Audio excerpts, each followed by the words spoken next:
Non, pas un mouvement de soutien, au contraire, parce que nous sommes là, nous sommes opposés depuis l'avènement du CNRD au pouvoir. Et nous exigeons ici au CNRD d'organiser et en réalité les élections parce que la parole donnée, le respect de la parole donnée vraiment est nécessaire dans notre société. Parce qu'on ne peut pas promettre au peuple de Guinée dire que vraiment il faudrait qu'on organise les élections à temps et que l'ordre constitutionnel puisse être établi et à un moment donné, qu'il y a des personnes, des individus mal intentionnés qui viennent ici essayer de faire la propagande au niveau du président, c'est-à-dire l'éloge du président pour qu'il puisse s'éterniser au pouvoir. Et en tant que jeunes conscients, en réalité, nous ne sommes pas pour cela parce qu'il y a un système que vraiment nous devons éradiquer dans notre pays, la démagogie. Les gens qui font la politique juste pour remplir leurs postes, d'autres font la politique juste par le clientélisme, le népotisme, le favoritisme et autres, juste parce qu'ils ont besoin d'un petit poste quelque part. Et on voit dans ces derniers temps et ce qui se passe actuellement, des mouvements qui naissent de gauche à droite. Bon, nous parlons de la liberté économique parce qu'on ne peut pas parler de liberté politique sans liberté économique. Vous savez, la dépendance économique directement à travers d'autres pays ou d'autres puissances, ça fait appel ici au néocolonialisme. Et surtout la France-Afrique, c'est un système que nous sommes purement opposés à cela. Bon, en réalité, nous sommes venus ici pour le dépôt de la demande d'autorisation et de la demande d'existence de notre mouvement. Parce que là, nous avons décidé de faire la différence avec les autres mouvements parce que dans ces derniers temps, il y a eu une prolifération de mouvements au niveau de la capitale. Donc en réalité, il faudrait qu'on fasse une grande différence par rapport à cela. Vous avez voulu chercher l'existence juridique? Naturellement. Et nous avons eu à faire le dépôt de ces documents concernés, c'est-à-dire la demande d'autorisation, la déclaration d'existence et le procès verbal et naturellement la liste des membres fondateurs et aussi avec leur identité. Alors, qu'espérez-vous maintenant avec le MAPD? Il y a des choses à éviter ou pas? Bon, en fait, puisque nous avons déjà fait le dépôt et en réalité, nous allons revenir, nous allons faire le suivi après 3 mois pour voir et pour avoir aussi l'obtention ici de notre agrément. Et c'est de cela qu'il s'agit. Alors, c'est quoi ce mouvement-là? Bon, le mouvement, c'est le MCLE, le mouvement des combattants de la liberté économique. C'est un mouvement social-démocratique, libéral, et qui est là ici pour porter plus haut la voix des sans-voix. Parce que nous ne devons pas rester à la masse des choses. Il faudrait que nous, en tant que jeunes, nous puissions nous lever pour quitter dans le cadre de simples spectateurs et en étant acteurs politiques de notre pays. C'est de cela qu'il s'agit. C'est un mouvement de soutien ou quoi?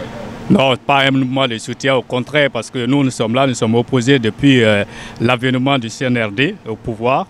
Et nous exigeons ici au CNRD d'organiser en réalité les élections parce que la parole donnée, le respect de la parole donnée vraiment est nécessaire dans notre société. Parce qu'on ne peut pas promettre au peuple de Guinée dire que vraiment il faudrait qu'on organise les élections à temps et que l'ordre constitutionnel puisse être établi et à un moment donné, il y a des personnes, des individus mal intentionnés qui viennent ici essayer de faire la propagande au niveau du président, c'est-à-dire l'éloge du président pour qu'il puisse s'éterniser au pouvoir. Et en tant que jeunes conscients, en réalité, nous ne sommes pas pour cela. Nous souhaitons que les élections soient organisées le plus vite que possible et que le retour à l'ordre constitutionnel puisse être rétabli de façon rapide. Donc, est-ce que cela ne risque pas de compliquer vos situations? Bon, ça ne va pas être compliqué à ma manière parce que là, c'est aussi un droit. C'est aussi un droit. Tout le monde ne peut pas être dans la mouvance parce qu'il y a un système que vraiment nous devons éradiquer dans notre pays, la démagogie.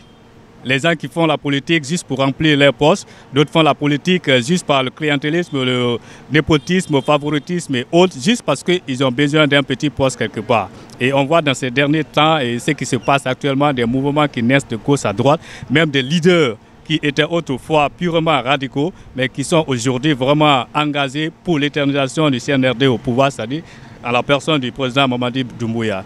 Donc c'est là vraiment inadmissible, on ne peut pas continuer à accepter. Et en tant que jeunes de la nouvelle génération, il faudrait qu'on se lève et qu'on se donne la main pour faire la barrière et que la démagogie puisse cesser dans notre pays. C'est-à-dire l'ancien système, c'est ça, nous sommes contre. Mais quand vous dites pour la liberté économique, oui. Bon, nous parlons de la liberté économique parce qu'on ne peut pas parler de liberté politique sans liberté économique. Vous savez, la dépendance économique directement à travers d'autres pays ou d'autres puissances, ça fait appel ici au néocolonialisme. et surtout la France-Afrique, c'est un système que nous sommes purement opposés à cela. Et en ce qui concerne notre mouvement, comme la dénomination déjà l'indique, mouvement des combattants de la liberté économique, nous avons besoin d'une liberté purement dans le système économique de notre pays. Et en cela, il faudrait que les choses soient purement claires. Parce que la gestion des ressources minières et le partage de toutes les ressources de notre pays, il faudrait que cela soit fait de façon équitable et paritaire. C'est en cela notre mouvement. Parce que quand on parle de liberté économique, il faudrait cela. Parce que nos parents, nos vieilles mères qui sont dans les villages, dans les tréfonds du pays et qui souffrent et ne connaissant pas ce qui se passe au sommet, on a juste une minorité de personnes qui sont là au sommet de l'État et qui se partagent des milliards. Et dans ces derniers temps, vous-même vous êtes informé de cela, on a entendu parler de détournement de combien? De 700 milliards au niveau de la douane. Et au niveau de l'autre côté, encore la douane, plus de la douane, il y a eu encore d'autres détournements de 800 milliards et autres. Donc en réalité, il faudrait que cela cesse dans notre pays. Parce que c'est l'argent qui nous appartient tous. Il faudrait que ça soit partagé de façon équitable et que tous les Guinéens et Guinéennes puissent en profiter de cela.